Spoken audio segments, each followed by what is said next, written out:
Hello, I am Michelle May Pardelio. For today's, I am making an unoccupied bed. First, I wash and sanitize my hands. Then, I gather all my supplies, linens. Then, before I'm going to take my linens in the order, that I will put them on the bed. Um, I have a fitted sheets, flat sheets, soccer pads, flat sheets, and pillowcases. And then I knock on the door. Then I will put all my linens in the clean table. Then I will sanitize. Then I will sanitize my hands again.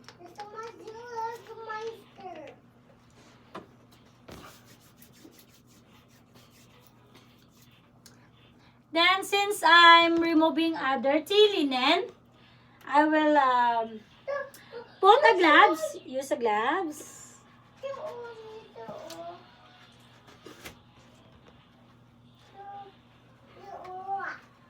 I will use a gloves on them. Then, I will rise the bed to a good height for me. So, because I don't have a hospital bed, so this is an imaginary bed. Then, I will gather all the linen into the middle of the bed. Then, I wanna check the bed that make sure. Okay, then I want to check the bed that make sure that there's no dentures or TV remotes or small things that can get lost. Then I will take off the pillowcases off.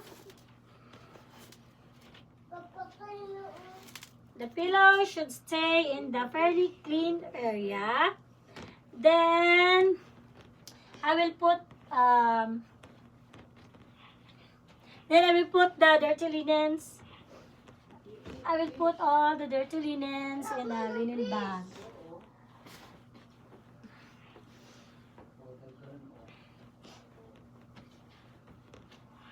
Okay, this is a dirty linen. I will put here on the linen bag. Then, since I'm removing the clean, and I'm gonna remove my gloves, throw the garbage.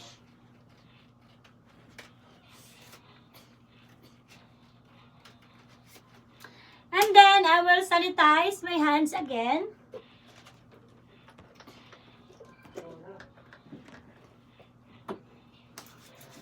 Then I start then I will use gloves again. Then we start with flat sheets.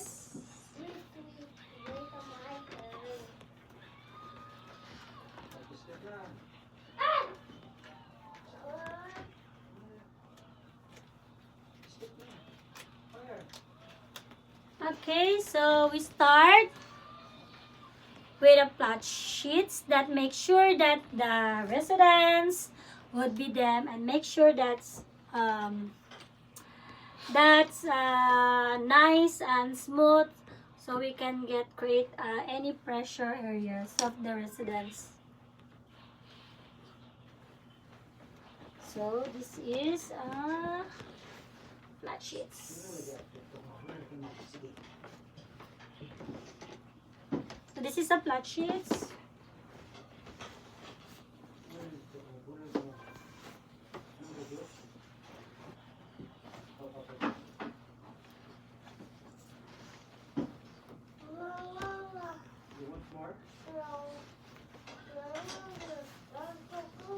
Then a soccer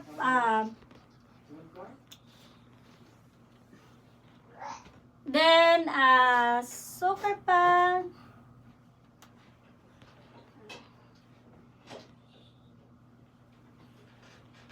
This is a flat sheets. Okay.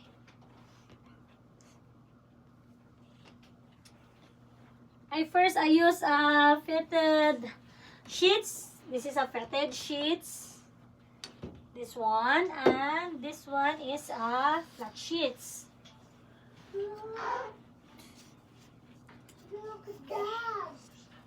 This is a flat sheets. Then a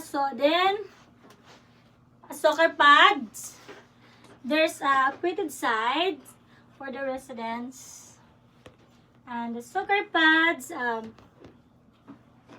this is a waterproof.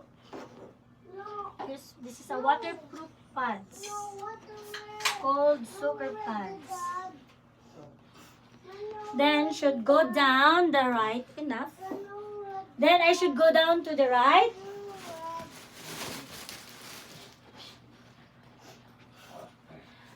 Then I go both linen and the sides. It will be okay. This is a side. Okay. Okay. Okay, and it will be high enough to cover the residents when they're in the bed. So we're going to tuck the sheets tightly. Okay, under the foot. So this is flat sheets.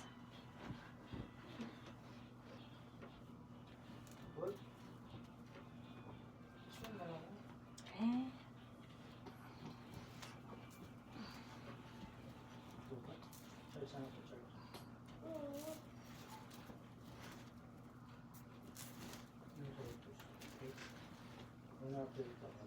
Then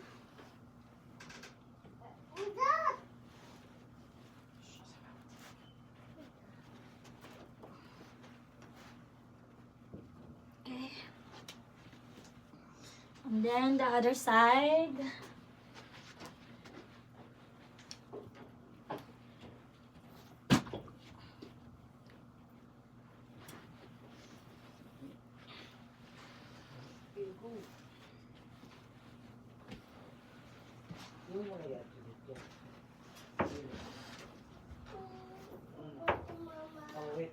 Then, so we're going to tuck the sheets tightly under the bed, under the foot of the bed, and then find it the easiest to face the foot of the bed, and then make a triangle here to look at the corner.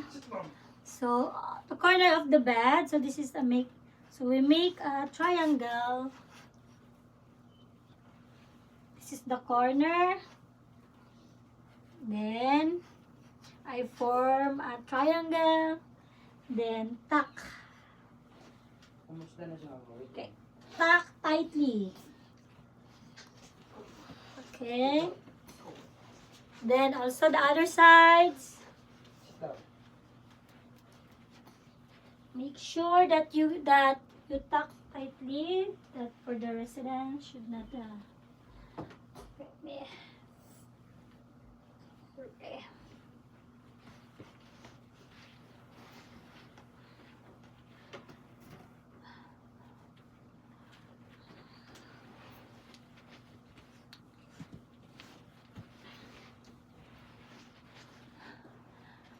Okay, then this is a smooth and tuck. Then I will float the pillow. This is a pillowcase. I will put here.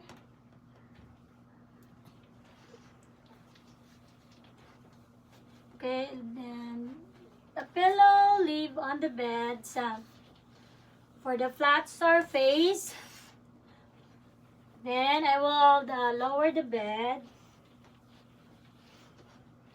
Then, okay, Then I will lower the bed to make sure that no one of the linens touch the floor for the infections and control. Make sure that it's still locked just in case someone were to come into the room. And then make sure that this is a top. Okay. Then leave the coal light and the right in the middle of the bed, and take the dirty linens. Then I will take all the dirty linens into the utility disposal. Dispose of those and wash my hands again. That's it. Thank you.